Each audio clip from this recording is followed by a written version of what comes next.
Suara Pasuruan FM 107 tiada henti menginspirasi. Terima kasih banyak Pasuruan People masih terus menyimak dan mendengarkan Suara Pasuruan. Di mana hari ini kita ada talk show bersama BPJS Kesehatan Pasuruan dengan topik kanal layanan online BPJS Kesehatan Mobile JKN. Bersama narasumber kita, beliau ada Bapak Ikhya Ulumuddin SIPMM, Kepala BPJS Kesehatan Kabupaten Pasuruan. Dan semoga Pasuruan People nggak ketinggalan ya obrolannya. Di mana tadi sudah dijelaskan oleh beliau, mudah banget pakai aplikasi Mobile JKN. Mulai dari Anda mungkin adalah peserta baru, atau Anda ini awalnya bukan peserta, tapi tiba-tiba saat mendengarkan dialog kita, Anda langsung ingin mendaftar, nggak ada aplikasinya, pinjam sama tetangga. Gitu ya Pak ya. Tapi dimudahkan dengan adanya fitur-fitur aplikasi Mobile JKN. Sangat mudah Pasuruan People. Ada yang namanya fitur perubahan data peserta, informasi tempat tidur atau bed ya yang di rumah sakit gitu ya. Betul. Jadi kita ada informasi dashboard tempat tidur. Jadi kita bisa ngecek. Jadi kita bisa ngecek saat ini ada berapa sih kelas 1 yang kosong ruangannya. Jadi bisa kita cek. Jadi tidak ada lagi sifatnya harus booking tempat tidur, harus dinyatakan kalau kita masuk rumah sakit terus ruangannya penuh.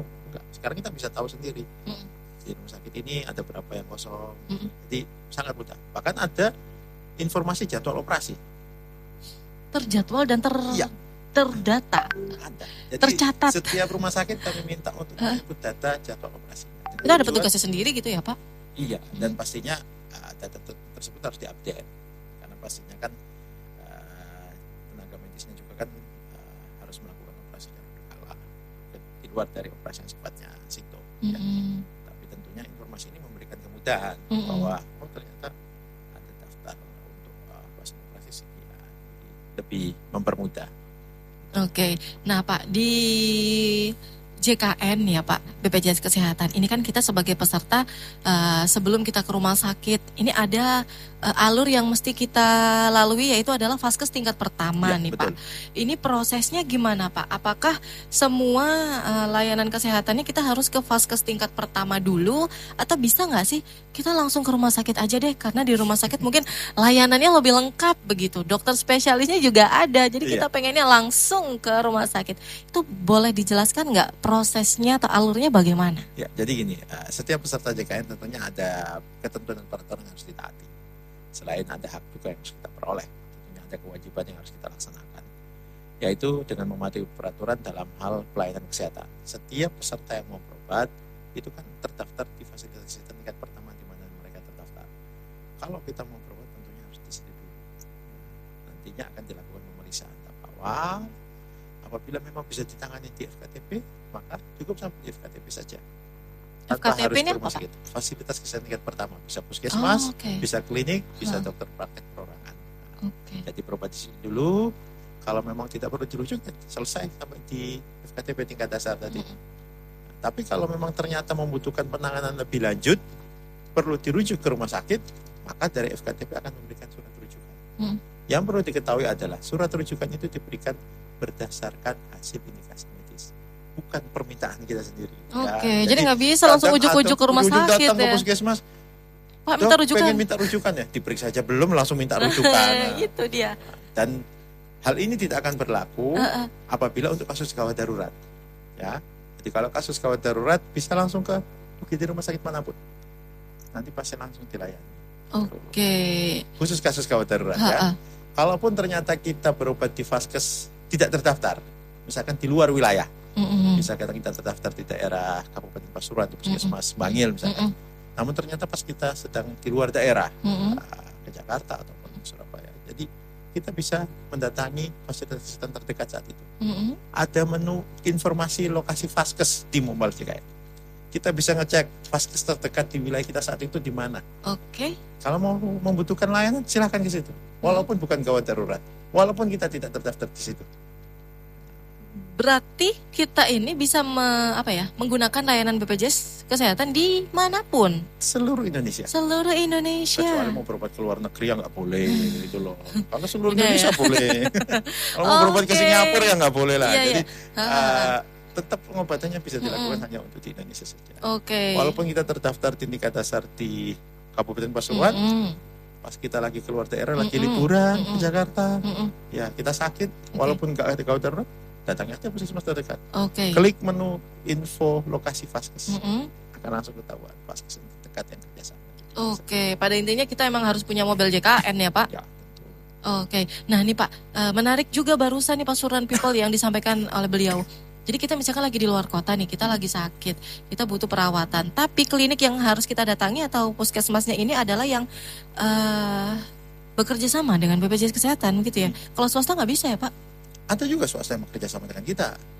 Jadi tidak hanya milik pemerintah. Jadi Vaskes swasta pun ada yang bekerja sama. Yang penting kita. BPJS Kesehatannya kerjasama sama klinik swasta itu tadi, betul. begitu ya? Ada yang sifatnya klinik, ada yang sifatnya dokter praktek perorangan. Oh, oke. Itu ada yang bekerja sama dengan kami.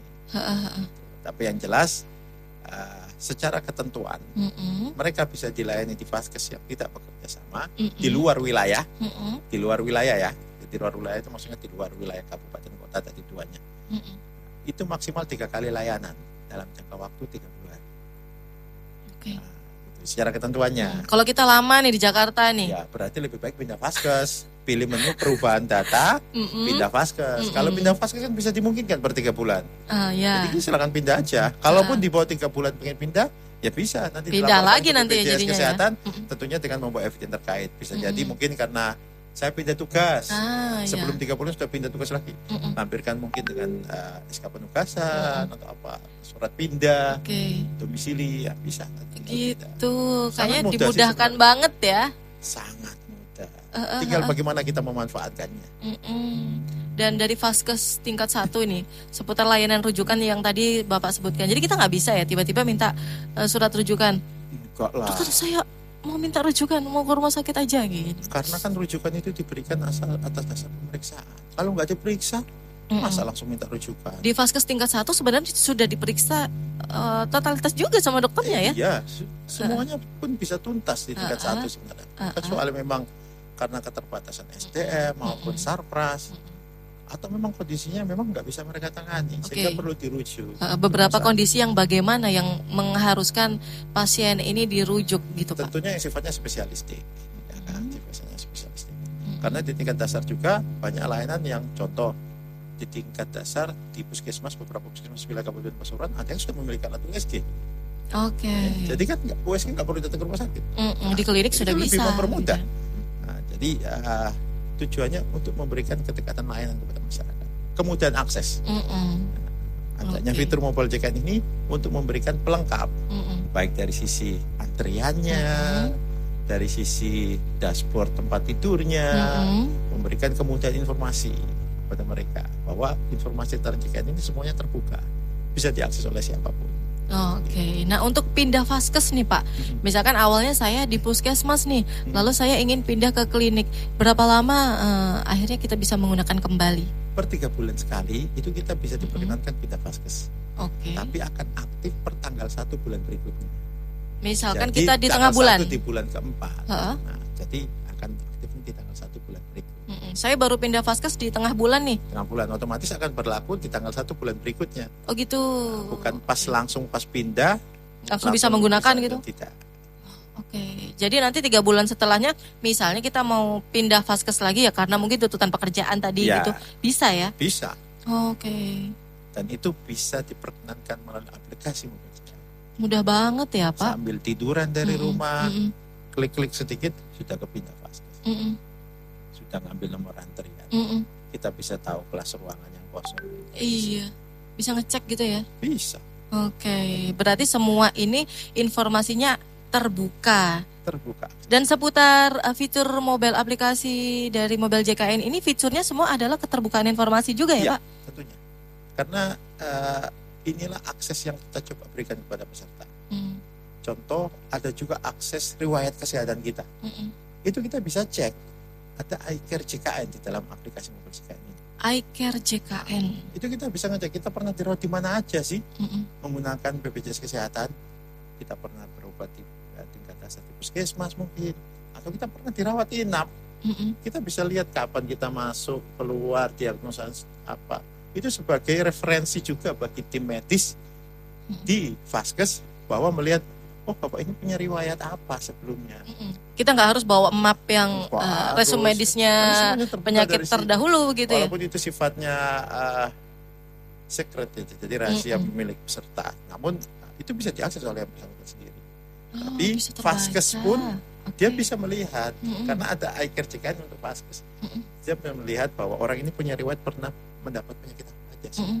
Sehingga membantu untuk proses penanganan pengobatan berikutnya. Tapi yang bisa baca hanya kita sendiri ya, pemilik Kita akun, sendiri sama tim medis. tim medis. Orang lain nggak bisa baca Nggak bisa. ya Pak ya.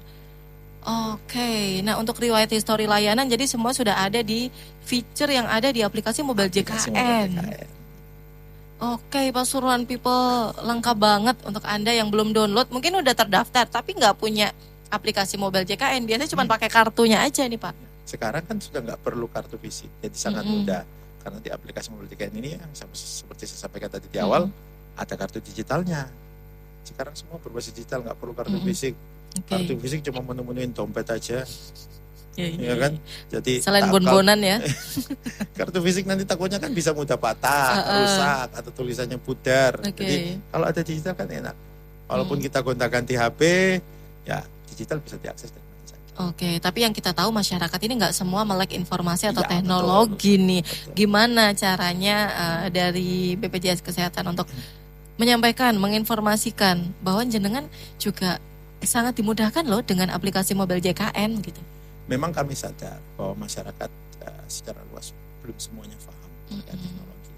Namun tentunya harapan kami bagi masyarakat yang sudah melek teknologi, nggak gaptek teknologi, bisa saling membantu. Bisa saling membantu bagi peserta yang mungkin bisa jadi kalau dia lansia, mungkin bisa dibantu oleh anak-anaknya, keluarganya yang lain yang melek teknologi untuk bisa mengakses aplikasi, sehingga lebih mudah membantu. Ataupun tetangga, keluarga yang lain yang bisa saling membantu. Karena kita pun tidak bisa memaksakan keadaan orang harus menuntut dengan teknologi yang ada. Walaupun secara zaman ya sekarang sudah 5.0, ya menuntut kita harus dengan itu. Tapi kita sadar di lapangan memang tidak semuanya memahami. Oke, sejauh ini Pak sosialisasi ke masyarakat gimana Pak? Ada juga sosialisasi secara langsung. Jadi penggunaan aplikasi Mobile JKN kan sifatnya sebagai media sosialisasi juga. Jadi ada juga sosialisasi yang kami lakukan secara langsung, secara tatap muka, melalui desa, melalui teman-teman di puskesmas, atau kolaborasi bersama komunitas-komunitas dengan tujuan untuk bisa memberikan informasi bagi orang-orang yang mungkin belum paham terkait teknologi. Atau bisa jadi orang yang sudah paham teknologi tapi belum tahu bahwa ada aplikasi ini nih. Nah, sehingga mereka bisa terbuka pemikirannya dan ternyata saya bisa membantu orang lain dengan aplikasi Mobile JKN. Oke, dan salah satunya adalah dengan Radio Suara Pasuruan ini Ya, juga. betul ya, sekali. Pak. Oke Pak, di menit-menit akhir nih Pak, kayaknya sesuatu yang paling penting ingin disampaikan berkaitan dengan JKN Mobile ini. Nah, tentunya harapan kami dari BPJS Kesehatan, aplikasi Mobile JKN ini hadir sebagai bentuk inovasi dengan semangat dan spirit yang sama, yaitu untuk memberikan kemudahan akses, kemudahan dalam sisi layanan, semakin cepat, semakin baik, dan tentunya berkeadilan, equity. Jadi baik dari sisi informasi, dari sisi layanan, mutu layanan. Jadi biar masyarakat memahami bahwa adanya aplikasi Mobile JKN ini untuk memberikan layanan yang lebih baik kepada peserta, bukan untuk sifatnya mempersulit, tidak. Justru memudahkan. Justru ya? sangat mempermudah, karena dengan satu genggaman kita bisa menyelesaikan semua urusan apapun yang berhubungan dengan BPJS Kesehatan. Tapi harus punya data ya. Ya. Pakai data maksudnya. Nanti Oke. hotspot di Hotspot kafe, sama HP Bapak ya. wifi. Baik, terima kasih banyak loh Siap, Pak siap, informasinya, Masya Allah sangat membantu Pasuruan People informasi yang hari ini sudah disampaikan karena layanan online BPJS Kesehatan Mobile JKN. Terima kasih banyak Pak. Siap. Insya Allah lain waktu ketemu lagi ya. berapa Pasti. waktu lagi nih? Kita akan berjumpa lagi, ngobrol-ngobrol lagi dengan topik yang berbeda. Iya. Terima kasih juga Pasuruan People, Anda sudah mendengarkan layanan BPJS Kesehatan Pasuruan. Talkshow-nya di hari ini adalah karena layanan online BPJS Kesehatan Mobile JKN. Bersama narasumber kita ada Bapak Ikya Ulumuddin SIPMM. Beliau adalah Kepala BPJS Kesehatan Kabupaten Pasuruan. Untuk dialog di hari ini harus selesai, tapi perjalanan Anggun masih sampai nanti jam 1 siang. Jangan kemana-mana, stay tune di Suara Pasuruan.